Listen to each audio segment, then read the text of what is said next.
O tema agora é política, com quem entende bastante disso. E que também vai contar pra gente da estreia da série República e Democracia, O Futuro Não Espera, que começa a ser veiculada a partir de hoje aqui na TVT, a partir das 10h30 da noite. Tá curioso? Vou apresentar meu convidado. Tarso Genro, ex-ministro da Educação e da Justiça, ex-governador do Rio Grande do Sul e presidente do Conselho do Instituto Novos Paradigmas. Como vai, ministro? Bom dia. Bom dia. É uma grande honra, um grande prazer conversar com vocês a respeito desse projeto. Com certeza, muito obrigada. Então, sem demora, conta pra gente como que surgiu a ideia do programa e como ele será, como vai funcionar a dinâmica, dá o spoiler dos convidados, enfim. Certo. O primeiro-ministro Antônio Costa, quando formou o seu governo lá em Portugal, é um governo que articula posições do Partido Comunista Português, do Partido Socialista Português e do Bloco de Esquerda. Ele adotou a metodologia de negociação pelo consenso. E significa concretamente o seguinte: com forças díspares dentro da esquerda, é bom lembrar, por exemplo, que o Partido Comunista Português defende a volta do escudo, né, que é a moeda portuguesa originária, e não a permanência na União Europeia pelo euro. Ele adotou, então, a metodologia pelo consenso e propôs que essas forças políticas identificassem pontos de unidade. E conseguiram 6 ou 7 pontos de unidade e se comprometeram a deixar de lado aquilo que elas não concordavam. E permanecem não concordando e que fazem a disputa política na sociedade e no parlamento. Mas em torno desses 5 ou 6 pontos, eles conseguiram montar uma maioria parlamentar com outras forças políticas menores e deram estabilidade, né, para o bloco de resistência ao projeto neoliberal que estava sendo implantado de maneira feroz também em Portugal, com todas as consequências que nós conhecemos. Quando o ministro Antônio Costa formou o governo, os jornais da direita disseram o seguinte: isso aí não é um governo, isso aí é uma geringonça. Aí o primeiro-ministro, né, Antônio Costa, disse assim: é um bom nome, vai ser o nome agora da nossa coalizão, porque só uma geringonça mesmo para aqui em Portugal produzir um consenso dessa elevação, desta qualidade e dessa importância para o futuro de Portugal, das relações de Portugal no mundo, para a defesa dos direitos sociais e para uma integração igualitária dentro da União Europeia. E é isso que está ocorrendo. Então, isso nos inspirou, esta série, né? Nós temos essa série de entrevistas, que são, na verdade, entrevistas para conhecer a posição das pessoas, dessas lideranças políticas importantes, a respeito do que é consenso, para que nós possamos pensar numa resistência, portanto, unitária ao protofascismo, o fascismo que avança velozmente aqui no Brasil, através do negacionismo, né, e da tendência permanente a golpes de Estado, representada por um Nécio, que está na presidência da República, e conformamos, então, um elenco, né, de figuras políticas para falar sobre isso. O que nos identifica? E vamos deixar de lado o que nos separa. O que nos separa pode ser discutido mais tarde. Bom, eu sou apaixonada por palavras, né? Não é à toa que eu sou jornalista. Adorei geringonça e nécio, acho que é uma palavra ideal para definir a pessoa que está ocupando, enfim, a presidência. Mas vamos falar dos convidados. Temos alguns já confirmados, né? Fernando Haddad, Guilherme Boulos, Flávio Dino, Manuela Dávila, o José Dirceu, Roberto Requião, Luiz Erundina, Marina Silva, Aloysio Mercadante e também o Celso Amorim. Mas quem estreia é o Ciro Gomes, né? O Ciro Gomes estreia, né? Fez uma estreia política importante, ele fez uma série de colocações, né? Buscando também convergência, né? O que nós sabemos que não é muito fácil, muito comum no temperamento Ciro. Sim. Mas ele é um quadro político que sabe o que diz, e sabe o momento que deve dizer. Então ele deu uma entrevista extremamente importante. E agora nós vamos seguir. A próxima é com o companheiro José Dirceu, nosso ex-presidente do Partido dos Trabalhadores, partido que eu também presidi. Depois nós temos o Flávio Dino, o Requião, né? Sim. E esse conjunto de lideranças, inclusive, que tu mencionaste. Nós vamos vamos dizer assim, à centro-esquerda democrática, progressista, até à esquerda tradicional. Nós temos, inclusive, o Rui Pimenta, do PCO, que vai também dar a sua opinião sobre essas questões. Então, é um enorme painel, né, de intelectuais, de formuladores, de líderes políticos, que tem uma voz pública importante, né? Algumas em redutos mais reduzidos e outras com vocação de ser uma voz pública nacional.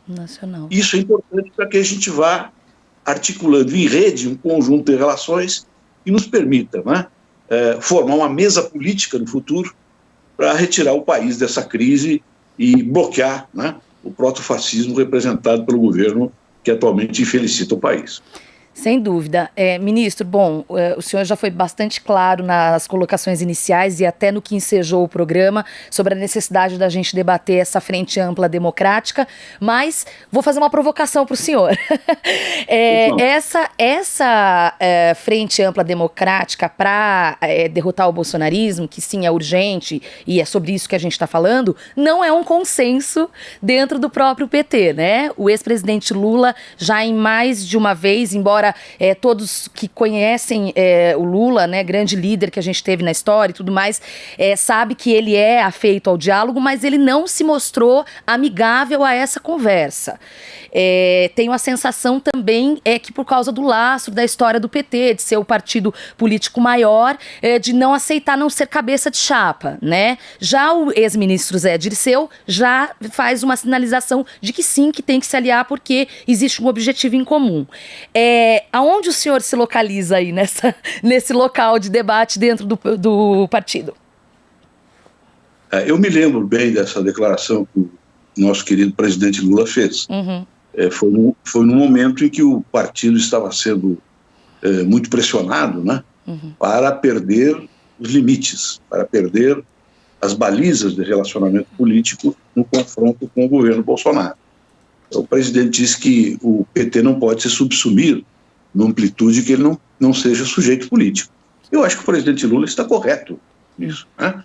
Assim como está correto também o Zé Dirceu, que faz uma outra inflexão. Uhum. Veja que são níveis diferentes da inflexão política. Quando você fala numa frente ampla e democrática para combater a pandemia, o fascismo, o autoritarismo, nós estamos falando, na verdade, num movimento, um grande movimento político que vai despertar a energia política de diferentes sujeitos políticos, sociais, lideranças, organizações da sociedade civil, movimentos sociais, para combater, para bloquear, né, para se movimentar, inclusive de maneira integrada e também de maneira paralela, né, porque vários desses atores que estão mencionados nesse debate são atores políticos que têm alguma unidade, mas não têm unidade em tudo.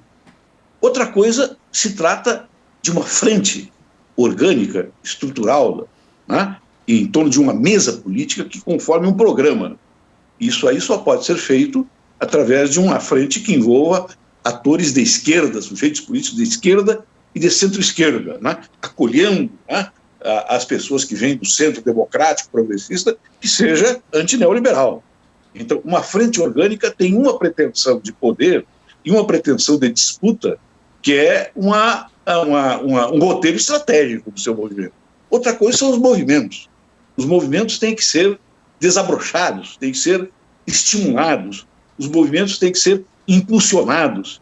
E as pessoas que têm responsabilidade política hoje e que querem formar uma frente de esquerda, centro-esquerda, como eu digo, conquistando o centro progressista, o centro antineoliberal, têm que fazer esse impulsionamento, o impulsionamento de movimentos contra, né, o regime do Bolsonaro, contra o fascismo, né, e contra o ultraliberalismo do Guedes, que é o seu complemento simétrico doentio, como eu digo, né, que está conseguindo coesionar uma parte da sociedade brasileira, hoje já, felizmente, minoritária, na defesa, né, do negacionismo, na defesa do fascismo e na defesa da destruição de todos os direitos sociais conquistados ao longo da história republicana do Brasil. Então, são temas diferentes, são convergências de maneira diferenciada, que é precisamente o que nós estamos tratando, né, neste projeto Democracia e República. Legal, eu quero fazer mais uma pergunta, a gente está com tempo curto, mas quero fazer o seguinte, ministro, o senhor acha que algo lá em 2018, olhando o estado de coisas que a gente está hoje, claro, o que levou a gente chegar até aqui, acho que já foi muito discutido nos últimos anos, né? A minha pergunta é, o senhor acha que em 2018 algo poderia ter sido feito que não foi, para que a gente não tivesse que estar enfrentando o bolsonarismo e aguentando Jair Bolsonaro na presidência? Eu, sinceramente, não sei, né? A história é como ela se realiza, né? E as forças políticas que trabalharam naquele momento estavam ainda muito doloridas, estavam muito ainda pressionadas e até humilhadas, né? pelo impeachment absolutamente ilegal, né? Que as forças de centro-direita, de direita e do fascismo fizeram no Brasil, e do fisiologismo corrupto, né? Fizeram no Brasil contra uma presidenta honesta, contra a presidenta Dilma, inventando, né, uma desculpa jurídico-política absolutamente inconcebível, né, manipulatória. Hoje até eles reconhecem isso, né? Se estes, vamos dizer assim, se 10% desses critérios de ilegalidade que usaram contra a Dilma fossem usados hoje contra o Bolsonaro, ele já teria sido empichado, né? Ele teria sido empichado. Então, aquilo ali foi um momento político de muito constrangimento. E eu acho que a oposição democrática e a oposição progressista, ela saiu bem. Quer dizer, nós fizemos ali um candidato, né, que eventualmente até pode ser candidato nas próximas eleições, seria um bom candidato, assim como o Ciro seria um bom candidato. Nenhum candidato seria igual ao Lula, né? Mas nós temos que nos prevenir, né, para saber se o Lula vai ser liberado, né, o que é difícil prever. E se o Lula também quer ser candidato. Sobretudo. Então nós temos que fazer um movimento hoje, um movimento aberto, né? Para que se faça uma emergência no cenário político de grandes líderes que pensam no país a médio e a longo prazo. Então, eu não sei se a gente errou naquele momento, mas eu sei que nós saímos, inclusive, com nomes novos no cenário político do país, que colocam hoje, né, no mesmo patamar, o Lula, o Ciro, o Boulos, o Haddad, o Dino. Veja, há quanto tempo nós não tínhamos o Requião, há quanto tempo nós não tínhamos lideranças como essas, né, com tal capacidade convocatória, né, que estão se expressando hoje na realidade política do país. Muito bom.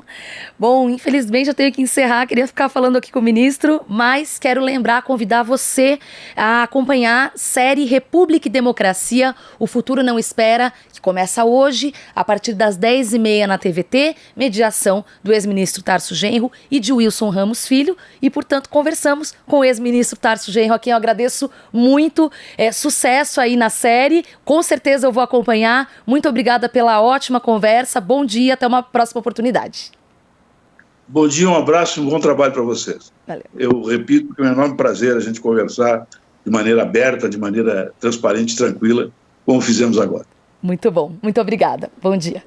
Você está ouvindo Jornal Brasil Atual. As notícias que os outros não dão.